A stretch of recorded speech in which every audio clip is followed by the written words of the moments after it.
Hi, this is Professor Gerald Friedman, Department of Economics, University of Massachusetts. And we're here today to talk about social insurance and why private insurance usually won't work, especially not in the healthcare sector. Now, first of all, what do we mean by insurance?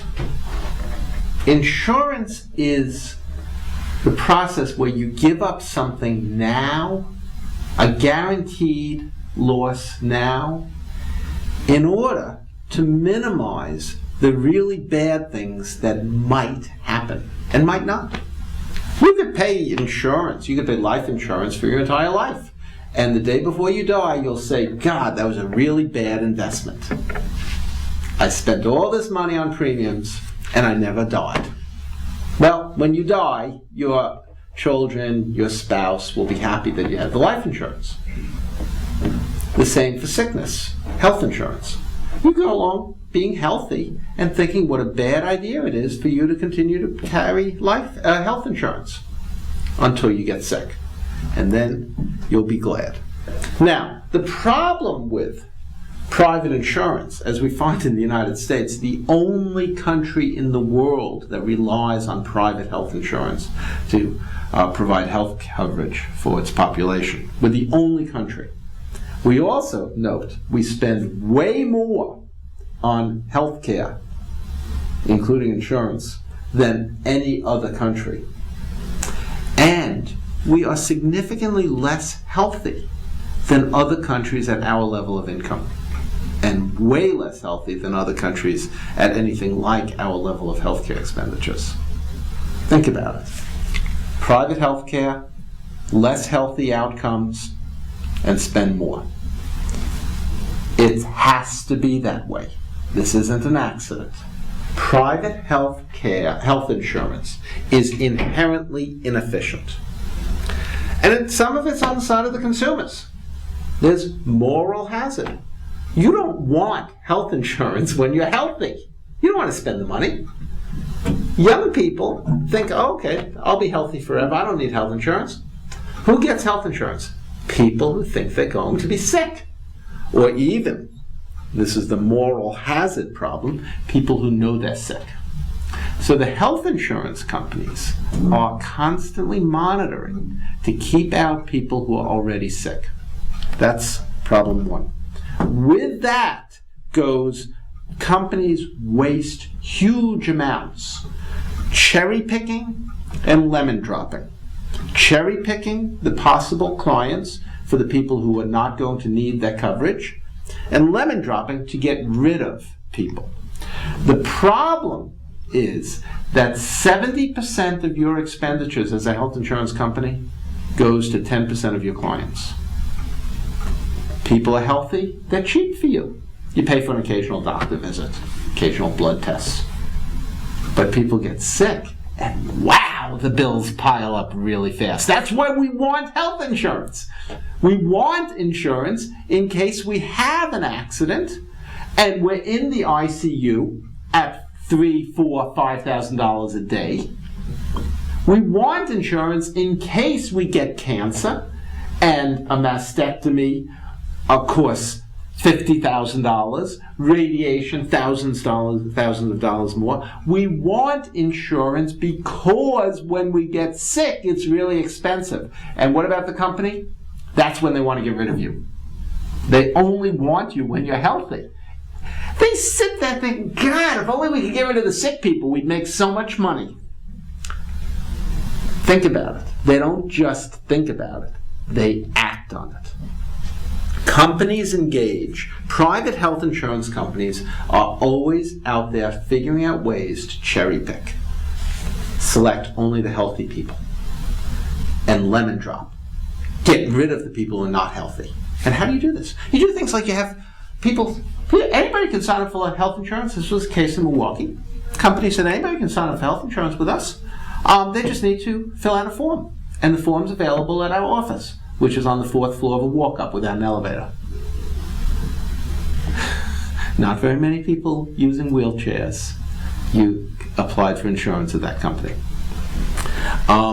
You do things like that. Shoe companies profit by selling more shoes. Insurance companies profit by not selling to some people. Upper floor offices, paperwork, and the hassle factor. You just make it really hard to file claims. Now, who's going to care about that? Healthy people don't even know it's hard to file claims, that they have to file in triplicate, that they have to fill out these things, that you have to get your doctors to sign these things and write reports and all this. Healthy people don't even know. It's the sick people who know about those things, and they start looking for other companies. They look for other companies. This is wasteful. Then there's just plain rescissions, which are banned under the healthcare law passed last year in Congress, but were very widespread before that, and we'll see if the companies figure out a way to do it since. California, in 2008, California insurance companies dropped 20,000 sick people. They just canceled the insurance. Yeah. People showed up with pancreatic cancer, lung cancer. They were hit by cars. Insurance was canceled. Yeah. I wish they would let me buy insurance after I got sick. They won't let me do that. I don't understand the logic of saying you can cancel insurance. But anyway, think about it from the insurance company's perspective. If they don't do things like that, then they risk going into the death spiral.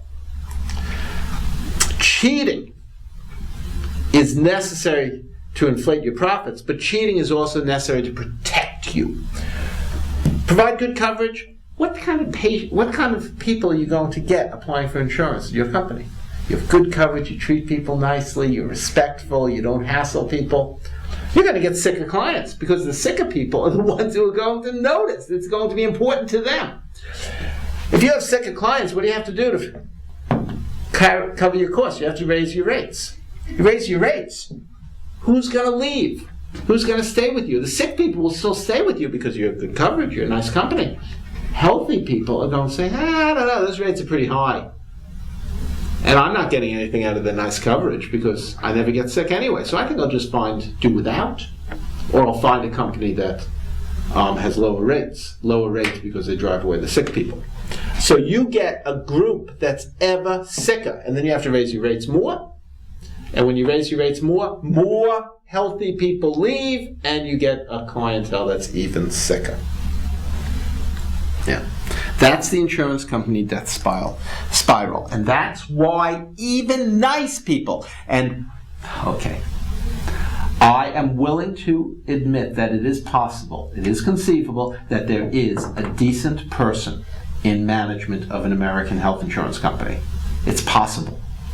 I find it unlikely, but it's possible. It is possible that there's a decent person there. It's possible that there's a decent person in the tobacco industry. It's possible that there's a decent person in the porn industry. It's possible. Even that decent person will get rid of the good coverage. Bad coverage, nasty forms, lots of work. Get healthy. Drive away the sick people. You'll get healthier clients. Lower rates. Lower rates will attract healthy people. And then lower rates, attracting more healthy people and more profits. That's what the insurance companies want to do. And that's why they're evil. Because we don't need insurance for the healthy people. We need insurance for when we get sick. And we don't need all these bureaucratic forms and all this paperwork and all this advertising and all this selection business. We want everybody to be covered. The insurance companies spend a ton of money reducing the number of people covered. It has been estimated that in Massachusetts alone, a state with 2% of the American population, and a state with a relatively efficient healthcare system because of the healthcare law sponsored by former Governor Romney, who's now running for president, campaigning against the national version of his law. But that's another story.